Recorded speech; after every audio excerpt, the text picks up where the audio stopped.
Hello दोस्तों, good morning. मैं रहीम sir, MR classes Indore से। आज का वीडियो थोड़ा खास होने वाला है। बहुत छोटा वीडियो रहेगा, इसमें मैं कुछ खास बातें बताने जा रहा हूँ। अच्छा, एक हिसाब से ये मान के चलिए, ये अपनी कोचिंग का अनाउंसमेंट होगा इसमें। सबसे पहले तो ये वीडियो उन लोगों के लिए है जो 9th पास आउट कर चुके हैं, 10th की सीबीएसई बोर्ड और एमपी बोर्ड या अदर स्टेट बोर्ड देना चाहते हैं। सबसे पहले आप लोगों को मैं ये बता देना चाहता हूँ कि अभी से आप लोगों को ना, सीबीएसई और एमपी बोर्ड दोनों लोगों को 10th क्लास के लिए अपने ना बेसिक चीज़ों को कमांड करना चालू कर देना चाहिए। अब शुरुआत कहाँ से करें यार सर, समझ नहीं आ रहा। अब हम पढ़ने की तो इच्छा हो रही है, क्योंकि 9th में तो कोई बहुत खास आपने किया नहीं। 9th के तो परसेंटेज आए नहीं, बहुत बाउंड्री लाइन पे पास हुए या अच्छे से भी पास हो गए। अब 10th में भी बहुत अच्छा करना है, तो अब क्या करें? तो सबसे पहले मैं कहना चाहता हूँ कि अपने ना बेसिक पे कमांड करिए। क्या पे कमांड करिए? बेसिक चीज़ों पे। बेसिक चीज़ों में हम लोगों को क्या, देखो यार, सबसे पहले दो चीज़ें हैं खास, एक तो मैथ्स है और एक इंग्लिश है। मैथ्स और इंग्लिश, इवन साइंस भी होता है, लेकिन ठीक है, साइंस कवर कर लेता है बच्चा। इन दोनों चीज़ों को आप बेसिक लेवल पर कवर कर जाते हैं तो आई होप, बेसिक लेवल का मेरा ये मानना है, मेरा ये कहना है कि अगर आपको इसमें मैथ्स में हर टॉपिक के थोड़े थोड़े फंडे पहले से पढ़ पता हो, जैसे अलजेब्रा के बारे में पता हो कि कैसे सॉल्व करते हैं, फैक्टराइजेशन पता हो आपको, ट्रिग्नोमेट्री के बेसिक चीज़ें पता हो आपको, प्रोबेबिलिटी थोड़ा पता हो, स्टेटिस्टिक पता हो, तो आप मतलब आपका बेसिक क्लियर है इसका मतलब। ओके, आप 10th में उसको कर जाओगे। फिर इंग्लिश की बात आती है। इंग्लिश में इतना भर कि जो लिखा हुआ है उसको आप समझ पा रहे हैं, आप ऑन लैंग्वेज में उसको, हाँ, आंसर खुद से फ्रेम कर सकते हैं, तो आप एक बहुत अच्छे लेवल पे है, आपको दिक्कत नहीं आएगी।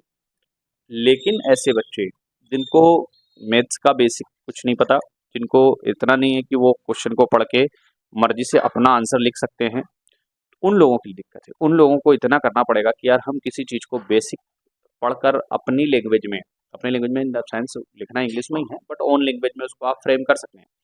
तो इतना लेवल अप आप 10th की स्टडी शुरू करें उससे पहले आपका होना चाहिए, है ना? अगर नहीं है तो उसको लेके कोशिश करेंगे। मैक्सिमम 90% बच्चों का 10th में आने के बाद ये लेवल नहीं रहता है, ठीक है ना? तो इसके लिए क्या काम करेंगे, मैं आप लोगों को सिखाऊंगा कि मैथ्स में कितना बेसिक करना है, आप लोगों का बेसिक मैं कराऊंगा। मैं आप लोगों को इंग्लिश का इतना बेसिक कराऊंगा कि आप खुद से लिख सकें, साइंस में इतना कराऊंगा, सोशल में इतना कराऊंगा कि खुद से लिख सकें। इसमें क्या मैंने प्लान किया है, 16 अप्रैल से मोस्टली, है ना, सब कुछ पॉजिटिव रहा, तो मोस्टली 16 अप्रैल से हम एक ऑफलाइन, और साथ में ऑफलाइन भी मैं कुछ खास खास वीडियो भेजूंगा जिसमें बेसिक आपका कवर हो जाएगा।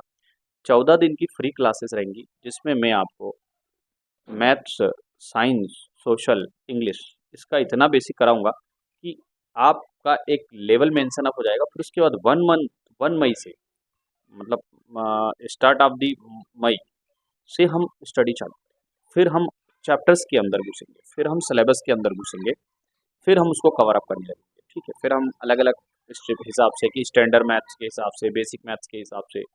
ओके, ये मेरा प्लान है। बाकी अभी आप क्या करें, जैसे आज पहला मेरा जो वीडियो जो भी देखेंगे, वो अभी आप पहले दिन आप 20 तक टेबल लर्न कीजिए। लर्न होना चाहिए, हम तो टेबल बना लेते हैं लिख के नहीं बनाना है आपको, पता होना चाहिए यार 19 8 जा कितना होता है, आपको पता होना चाहिए कि 19 9 जा कितना होना होता है। ओके, मतलब 1 क्लिक में पता होना चाहिए।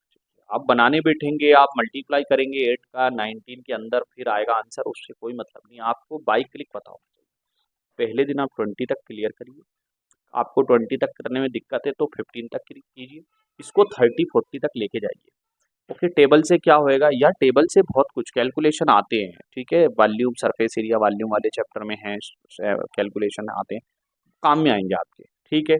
फिर आपको जो मैं सिलेबस डिजाइन करूंगा, ये जो 14 15 दिन का होगा, उसमें ये सिलेबस होगा कि अ, पहले मैं आपको जनरल कैलकुलेशंस के बारे में बात होगी कि कैसे हम इजी कैलकुलेट कर सकते हैं चीज़ों को, plus minus multiply divide LCM HCF, ये कैसे कर सकते हैं। नेक्स्ट जो होगा वो हमारा होगा आइडेंटिटीज में हम अलजेब्रिकल जो फार्मूलेज होते हैं, A square minus B square equal to क्या होता है, A cube minus B cube क्या होता है, ऐसे बहुत सारे 15 20 जो आइडेंटिटीज हैं अलजेब्रा की, उसको लेके काम करेंगे।